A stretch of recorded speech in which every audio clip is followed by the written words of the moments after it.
साथियों नमस्कार, स्वागत है आपका आपके अपने चैनल हमारी अपनी हिंदी पर। साथियों, आज हम दलित विमर्श केंद्रित पत्र पत्रिकाओं की चर्चा करेंगे। आप अवगत हैं कि वर्तमान समय में दलित विमर्श और महिला विमर्श दोनों पर बहुत फोकस किया जा रहा है। परीक्षाओं में दलित विमर्श से दलित पत्रकारिता, दलित उपन्यास, दलित कहानी, दलित नाटक, दलित पत्र पत्रिकाओं से एक प्रश्न, दो प्रश्न अनिवार्य रूप से पूछे जाते हैं। तो आवश्यक है कि आज के प्रकरण को आप बहुत ध्यान से देखें। तो आज दलित विमर्श केंद्रित जो पत्रकारिता है, इसमें यद्यपि मैंने लिखा है कि यह हिंदी पत्रकारिता, लेकिन चूँकि दलित विमर्श या कहिए आप दलित विमर्श संबंधित जो भी आंदोलन रहे हैं उनका केंद्र जो है वो महाराष्ट्र रहा है। तो दलित विमर्श केंद्रित पत्रिकाएं जो भी हैं वो प्रारंभिक रूप में या शुरुआती रूप में महाराष्ट्र से ही प्रकाशित हुई थी, मराठी भाषा में प्रकाशित हुई थी। यद्यपि बात यहाँ हिंदी की हो रही है, लेकिन उनकी भी हम चर्चा यहाँ शामिल करेंगे, जिससे आपका उससे सामान्य ज्ञान भी बढ़ जाए। प्रायः सामान्य ज्ञान का भी प्रश्न हो सकता है या पूछा भी जा सकता है, तो इसलिए उनको भी हम चर्चा में शामिल कर रहे हैं। तो चलिए आज की चर्चा शुरू करते हैं। पहली पत्रिका दलित विमर्श केंद्रित मूक नायक। अभी पिछले वर्ष इसका जो है शताब्दी मनाई गई है मूक नायक की, 1920 में।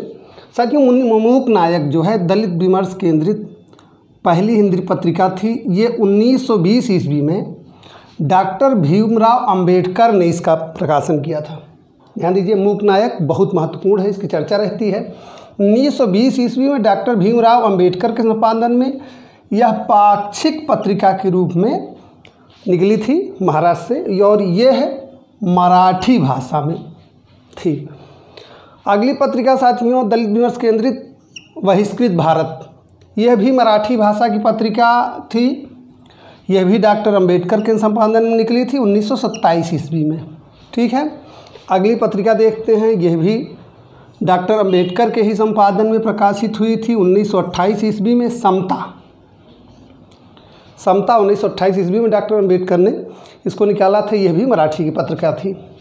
साथियों, हिंदी में प्रकाशित पहली दलित विमर्श केंद्रित पत्रिका थी जनता से हिंदी में दलित विमर्श केंद्रित पत्रकारिता की शुरुआत जनता से मानी जाती है। इसका प्रकाशन 1930 ईस्वी में डॉक्टर अंबेडकर के संपादन में प्रारंभ हुआ।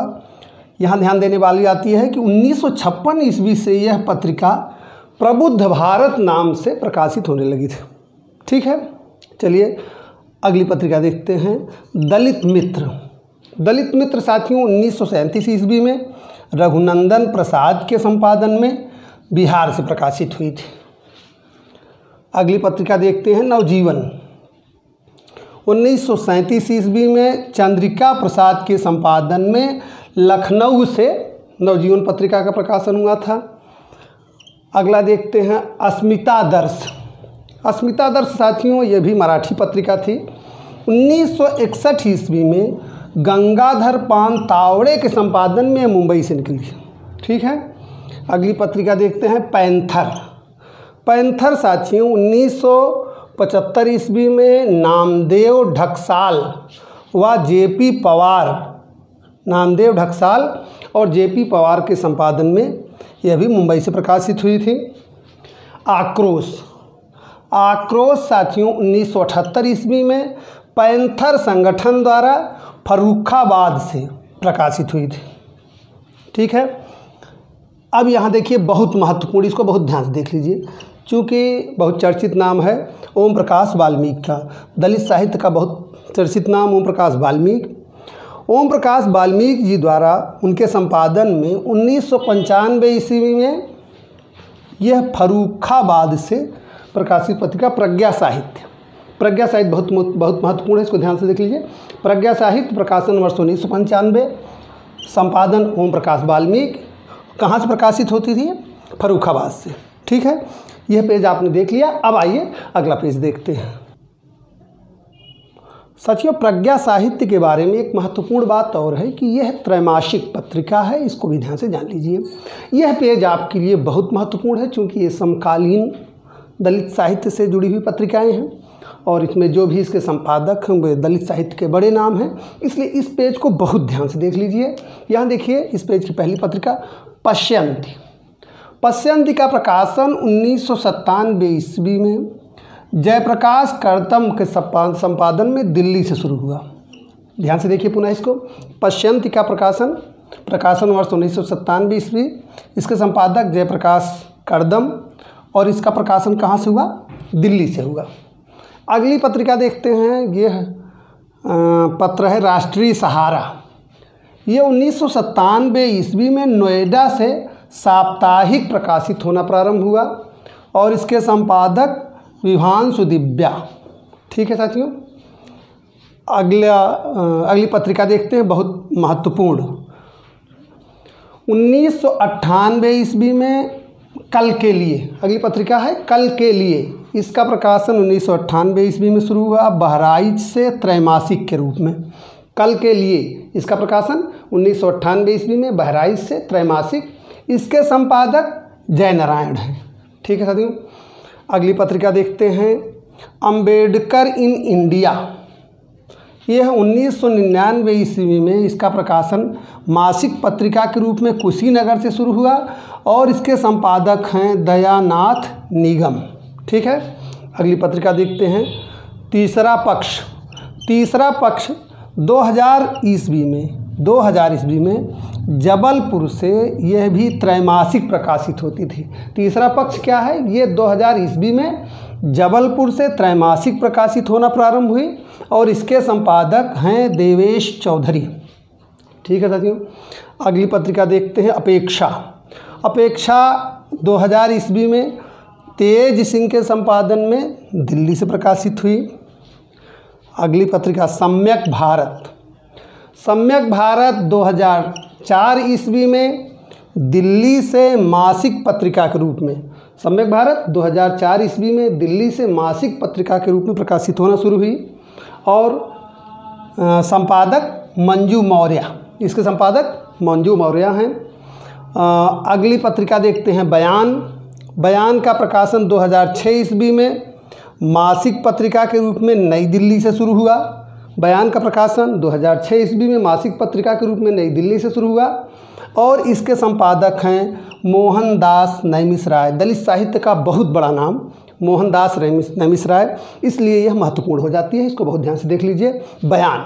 ठीक है, अगली पत्रिका देखते हैं बहुरी नहीं आवना। इसका प्रकाशन साथियों 2008 ईस्वी में दिल्ली से शुरू हुआ और इसके संपादक शिवराज सिंह बेचैन, ये दलित साहित्य का भी बड़ा नाम है, शिवराज सिंह बेचैन और दिनेश राम इसके संपादक हैं। ठीक है साथियों, अगली पत्रिका देखिए नागफनी भी बहुत महत्वपूर्ण है, ध्यान से देख लीजिए। रूपनारायण सोनकर चूँकि संपादक हैं, दलित साहित्य का बहुत चर्चित नाम रूपनारायण सोनकर संपादन में यह 2010 ईस्वी में मासिक पत्रिका के रूप में दिल्ली से प्रकाशित होना प्रारंभ हुई। नागफनी बहुत महत्वपूर्ण है, इसको भी ध्यान से देखिए। यह अगली पत्रिका देखिए अंबेडकर कल्चर का प्रकाशन साथियों 2013 ईस्वी में त्रैमासिक पत्रिका के रूप में लखनऊ से प्रारंभ हुआ और इसके संपादक हैं कालीचरण स्नेही। तो यह पेज बहुत महत्वपूर्ण है, इसमें आपने देखा कि दलित साहित्य के जो समकालीन साहित्यकार हैं, जो बड़े नाम हैं, उनके द्वारा संपादित पत्रिकाएं हैं, तो इनको ध्यान से देख लीजिए। अब आइए अगला पेज देखते हैं साथियों। अगली पत्रिका है दलित संवेग 2014 ईस्वी में इसका प्रकाशन त्रैमासिक पत्रिका के रूप में लखनऊ से प्रारंभ हुआ। दलित संवेग का प्रकाशन 2014 ईस्वी में त्रैमासिक पत्रिका के रूप में लखनऊ से प्रारंभ हुआ। इसके संपादक हैं टीपी राही। साथियों यह पेज बहुत महत्वपूर्ण है, यह भी इसमें आप देख लीजिए, जो करंट के एक तरह से समकालीन जो दलित साहित्यकार हैं वही उन्हीं की पत्रिकाएं हैं, तो ये महत्वपूर्ण हो जाता है, इसको ध्यान से देखिए। अगली पत्रिका है दलित दस्तक का प्रकाशन 2015 ईस्वी में अशोक दास के संपादन में नई दिल्ली से मासिक पत्रिका के रूप में शुरू हुआ है। अगली पत्रिका देखते हैं भारत अश्वघोष तुलसीराम बहुत बड़ा नाम है दलित साहित्य के, यह भी जान लीजिए। भारत अश्वघोष तुलसी राम के संपादन में नागपुर से त्रैमासिक प्रकाशित होती है। अगली पत्रिका देखिए, पल प्रतिपल।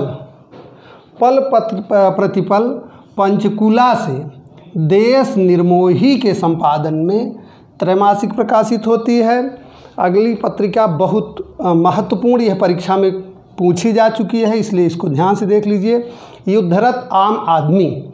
युद्धरत आम आदमी रमणिका गुप्ता के संपादन में दिल्ली से त्रैमासिक प्रकाशित होती है। ठीक है साथियों। अगली पत्रिका देखिए, दलित साहित्य वार्षिकी। नाम से ही स्पष्ट है कि वार्षिक प्रकाशित होती है। इसके संपादक हैं जयप्रकाश कर्दम। जयप्रकाश कर्दम दलित साहित्य का बहुत बड़ा नाम है। दलित साहित्य वार्षिकी के संपादक हैं जयप्रकाश कर्दम।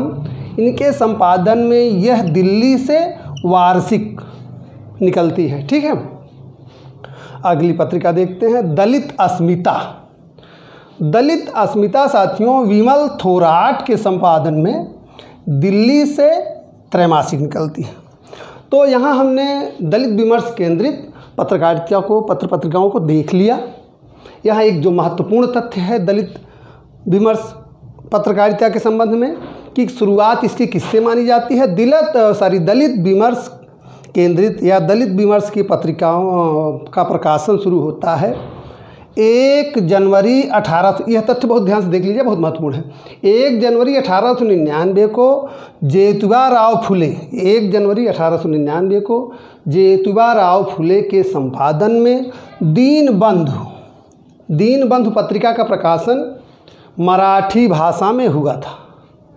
दलित पत्रकारिता की शुरुआत दीनबंधु से मानी जाती है। ठीक है साथियों। तो तेज़ी से हमने दलित विमर्श को केंद्रित पत्रिकाओं को देख लिया। अगर दलित विमर्श केंद्रित पत्र पत्रिकाओं से प्रश्न आता है तो इससे बाहर नहीं पूछा जाएगा, क्योंकि यह समग्र है, अपने आप में संपूर्ण है। इसको आप देख लेंगे तो निश्चित रूप से आपकी परीक्षा के लिए उपयोगी होगा। तो फिलहाल आज के लिए इतना ही।